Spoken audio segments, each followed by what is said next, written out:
Agora sim. Agora aquele seu parente será ressuscitado. Aquele meu irmão que morreu há 20 anos atrás será ressuscitado. Agora sim. Todos os mortos serão ressuscitados. E serão julgados pelo quê, irmão? Você prestou atenção? Que é aqui que está a confusão que a igreja faz. Serão julgados pelo quê? Deu para você entender? Foram julgados de acordo com o que tinham feito.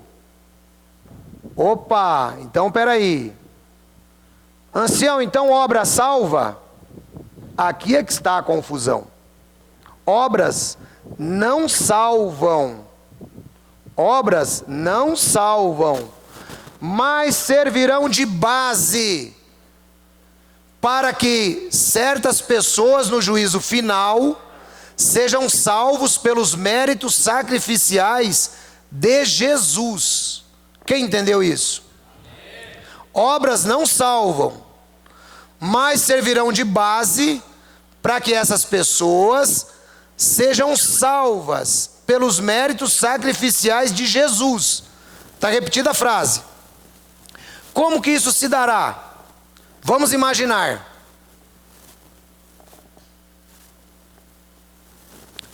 Quantos de vocês aqui salvariam Hitler, Mussolini, Idi Amin Dada, Mao Tse Tung? Nenhum de nós absolveríamos esses homens. Esses homens estarão no juízo final e serão julgados pelos seus genocídios. Quem está entendendo o que eu estou falando? Esses homens serão julgados. Apresentar-se-á a eles que eles não terão condições de continuar com a humanidade. Eles serão lançados no lago de fogo. Mas lembra da sua vozinha? Gente boa. Lembra daquele seu vovozinho que não é da igreja de Jesus? Eu citei meu irmão que era testemunha de Jeová. E gente boa toda a vida.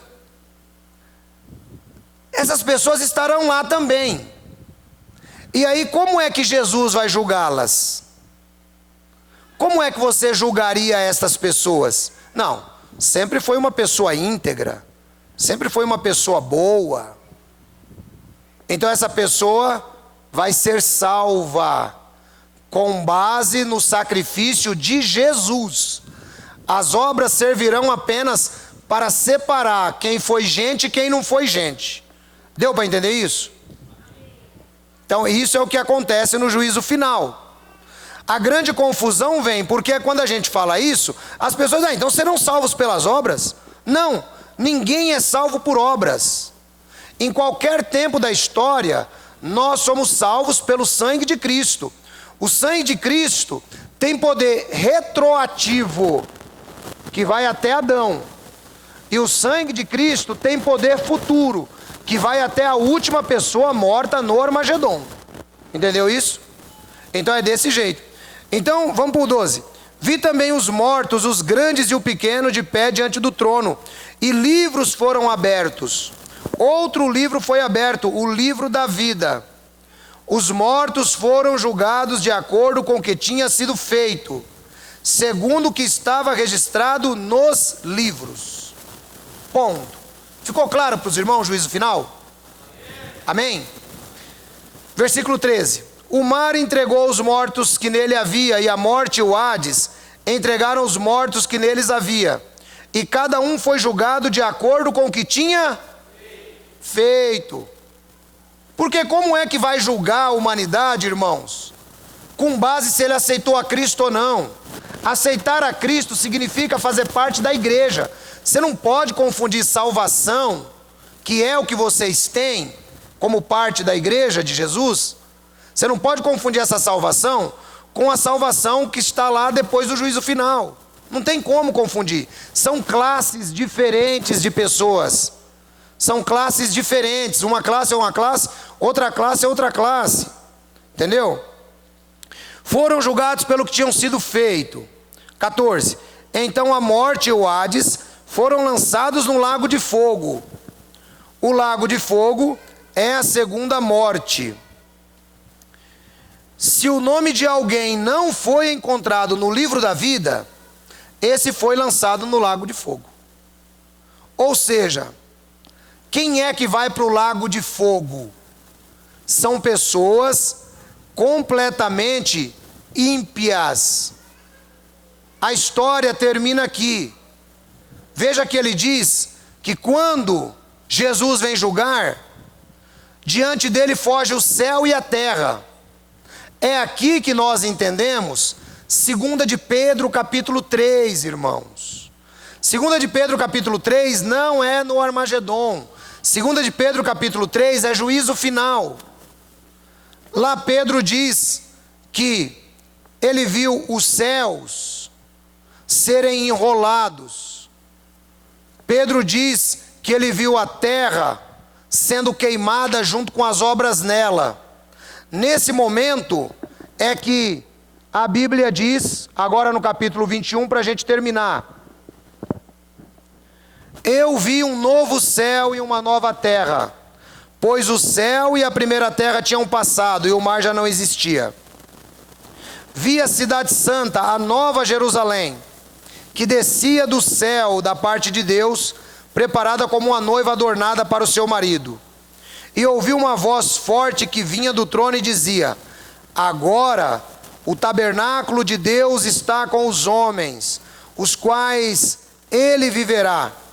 Eles serão seus povos e o próprio Deus estará com eles e enxugará dos seus olhos toda lágrima, e não haverá mais morte, nem haverá tristeza, nem choro, nem dor, pois a antiga ordem já passou.